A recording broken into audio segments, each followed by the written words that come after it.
سرسبز اس گلزار کے یہ پھول یہ عطار کے، مردہ دلوں کو دے جلا، ہادی ہے طلبگار کے، طلبگار کے۔ اگر کسی کی قضا نماز باقی ہو تو وہ نوافل کی نماز میں نیت کس طرح کرے؟ نوافل میں نوافل ہی کی نیت ہوگی، جب اگر قضا کی نیت کی تو وہ نوافل نہ رہے۔ جو شریعت میں گناہ سے روکنے کی کیٹیگری بیان کی گئی ہے، تو اگر کسی شخص کے اختیار میں ہے، جیسے موبائل اس کے ہاتھ میں آگے دوسرے دوست کے ہاتھ میں، تو اگر فلم وغیرہ یا پھر گانے وغیرہ ڈیلیٹ کر دے۔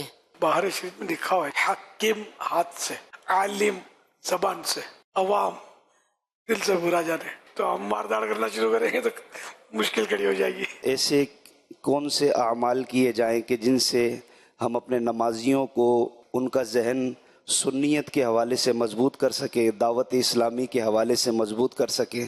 الحکمت و دالت المومن ہے، ایسا حکمت بھرا انداز ہو کہ اگر اس کو رہنا ہو نا تو اپنا پھر وہ ٹناٹن خود بن جائے گا، ورنہ ایسا بھاگے گا کہ مڑ کے نہ دیکھے۔ الحمدللہ رب العالمین والصلاة والسلام علی خاتم النبیین، اما بعد فاعوذ باللہ من الشیطان الرجیم، بسم اللہ الرحمن الرحیم، الصلاة والسلام علیک یا رسول اللہ، الصلاة والسلام علیک یا رسول اللہ، وعلی آلک واصحابک یا حبیب اللہ، الصلاة والسلام علیک یا نبی اللہ، الصلاة والسلام علیک یا وعلی آلک واصحابک یا نور اللہ۔ مکتبۃ المدینہ کے رسالے ضیاء درود السلام پیج نمبر 3 سے، فرمان آخری نبی صلی اللہ علیہ وآلہ وسلم نمبر 7، جس نے مجھ پر ایک بار درود پاک پڑھا، اللہ پاک اس پر 10 رحمتیں نازل فرماتا، 10 گناہ مٹاتا اور 10 درجات بلند فرماتا ہے۔ صلو علی الحبیب صلی اللہ علی محمد۔ پیارے مرشد، سوال یہ ہے کہ اگر کسی کی قضا نماز باقی ہو تو وہ نوافل کی نماز میں نیت کس طرح کرے؟ نوافل میں نوافل ہی کی نیت ہوگی، جب اگر قضا کی نیت کی تو وہ نوافل نہ رہے۔ انڈرسٹوڈ ہے؟ تو اس میں یہ کہ نوافل کی جگہ قضا پڑھنا چاہیے، البتہ جو جیسے عصر اور عشاء کی سنت قبلیہ غیر موقعہ جو پہلے پڑھی جاتی ہیں وہ، اور تہجد، عشاء کیا شوابین، یہ پڑھنی چاہیے نوافل، کہ جو حدیثوں میں ہے کہ ان کے اوقات مخصوص ہیں، ان کے بعد یہ وقت ملے گا نہیں، یہ اگر پڑھنا چاہے تو پڑھ لے، اگر ان کی جگہ قضا کرنا چاہے تب بھی ٹھیک ہے۔ اس کے علاوہ نفل جو ہوتے ہیں نا، جو حدیثوں سے ثابت نہیں ہے، منصوص جس کو بولتے ہیں، نص جن پر نہیں آئی، تو اس طرح کے نص مانے دلیل، تو اس طرح کے نوافل کی جگہ تو یہ قضا پڑھنی چاہیے۔ جیسے بڑی راتوں میں نفلیں پڑھی جاتی ہیں جن کی کوئی روایت نہیں ہوتی، پھر بھی پڑھتے لوگ، اچھی بات ہے، اگر قضا باقی ہے تو پھر وہ پڑھنی چاہیے۔ صلو علی الحبیب صلی اللہ علیہ وسلم۔ My name is Mohammed Ahmed and I am coming from Sweden, and I converted to Islam like 8 months ago, and this is my first time I am here, and I have a question to you. How can I learn the basics about Islam? Can you guide me? MashaAllah, welcome in Pakistan. MashaAllah. Thank you. ملی سنت کے بارے میں عرض ہے، باپا یہ tourist ہیں، سیاح، یہ گھومنے پھرنے کے لیے آئے تھے یہاں پر پاکستان، تو ایک اسلامی بھائی سے ملاقات ہوئی ہے ان کی، تو وہ انہیں فیضان مدینہ لے آئے ہیں ماشاءاللہ، اچھا، اور ان کو ترغیب بھی دیے کہ 12ویں تک یہ یہیں رہیں۔ ان کا سوال آپ سے یہ تھا کہ ہم اسلام کے بارے میں بنیادی معلومات کیسے حاصل کریں؟ ہمارے ہاں اس کے بارے میں باقاعدہ کورس کروایا جاتا ہے۔ اور مزید سوال ان کا یہ تھا کہ یہ پچھلے 8 مہینے ہوئے ان کو اسلام قبول کیے ہوئے، ماشاءاللہ، اور یہ پہلی دفعہ فیضان مدینہ میں آئے ہیں۔ جی ماشاءاللہ ماشاءاللہ۔ تو ان کو آپ اپنے ذمہ دار حصہ بھائی ہے نا، ان سے کوئی سی ترکیب